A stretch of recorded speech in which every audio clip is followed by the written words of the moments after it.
Hi, இன்றைக்கி ரொம்ப சாஃப்டான ஸ்பாஞ்ச் தோசை எப்படி செய்யுதுன்னு பார்க்கலாம். அதுக்கு தேவையான பொருட்கள்: ரவை 1 கப்பு, தயிர் 1/2 கப்பு, தேவையான உப்பு, 1 பிஞ்சு சோடா உப்பு, 1 கப் தண்ணி. 1/2 கப் தண்ணியை மாவோடு சேர்த்து அரைச்சிக்கோங்க. திரும்ப 1/2 கப் தண்ணி சேர்த்து மாவை கலக்கிக்கோங்க. ரவையை மிக்சியில் ஃபஸ்ட்டு பவுடர் ஆக்கிக்கோங்க.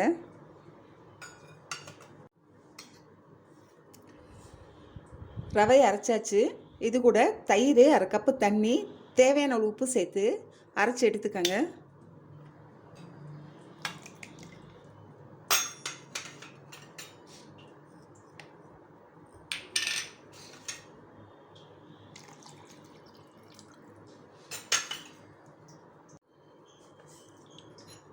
ரவையை அரைச்சாச்சு. இதை ஒரு கிண்ணத்தில் மாற்றி அது கூட சோடா உப்பும் தண்ணியும் சேர்த்து கலந்துக்கோங்க. திரும்ப 1/2 கப் தண்ணி பத்தலைன்னா கூட 1/2 கப் சேர்த்துக்கோங்க.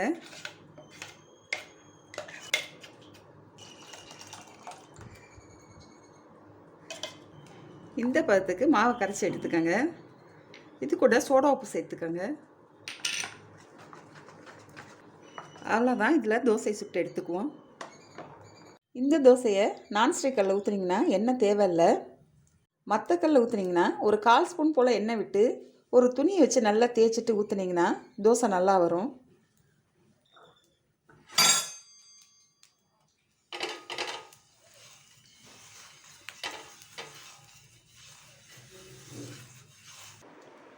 கல் காஞ்ச உடனே இது ரொம்ப மெலிசாக ஊற்ற வேணாம், ஓரளவு மொத்தமாக ஊற்றிக்கோங்க.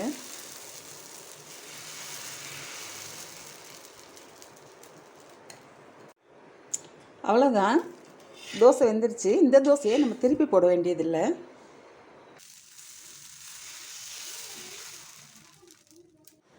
இந்த தோசை 5 நிமிஷத்துலேருந்து 10 நிமிஷத்துக்குள்ளே செஞ்சிடலாம். நல்ல சாஃப்டாக இருக்குது. இது கூட பச்சை வெங்காய சட்னி சேர்த்து சாப்பிட்டிங்கன்னா ரொம்ப நல்லாயிருக்கும். அந்த சட்னி செய்ய 2 நிமிஷம் தான் ஆகும். அதை நான் இன்னொரு வீடியோவில் போட்டிருக்கேன். இந்த ஸ்பாஞ்ச் தோசையை நீங்கள் வீட்டில் செஞ்சு பாருங்கள்.